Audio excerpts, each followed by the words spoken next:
let's jump into it and kind of just rewind the clock. Because I know from your story, you're a physician turned LP turned GP. But many years ago, you were on the successful track of becoming a partner. And then you had a pretty abrupt wake-up call when it came to scheduling and expectations. Yeah, I mean, I think that like most physicians or people who are on some of this whole professional train, when I became a partner, what was promised to me didn't happen. They had promised me equitable shifts, a bump in income, a better schedule, and it just never happened.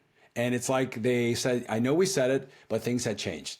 And of course, like anybody else, you get the rug pulled out under you and you're like, wait a minute. This was not what was supposed to happen. I had this whole path, just work hard and I was going to get there. And then all of a sudden I was kind of I didn't know what to do. I was kind of in limbo and I was like, how do I figure things out from here? My whole worldview had changed. And that's kind of what started me along this whole path.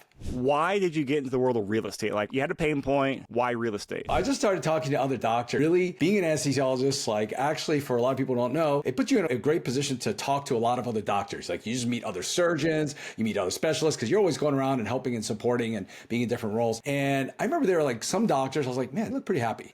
They seem to live pretty good lives. They're talking about the vacation they went on with their kids. Then you see the other doctors who have their heads down, nose down, and they're just into their work. So I went to them and I would just talk to them and be like, hey, just curious, like, how are you able to not only work and enjoy your work, but also be able to have a life outside of work? After talking to enough people, I started noticing a pattern that the ones that really seemed to have a little bit more control over their lives had figured out how to create streams of income outside of medicine. And it just turned out that most of them were doing real estate. And so I just started digging in, trying to figure out as much as I could from them. I started jumping into Bigger Pockets podcast. I was at a real estate conference and I heard about something called crowdfunding. So that very first investment that I made was in a crowdfunded deal for $5,000. It was the scariest moment for me, clicking that button. About a month later, I got my first distribution and it was $47.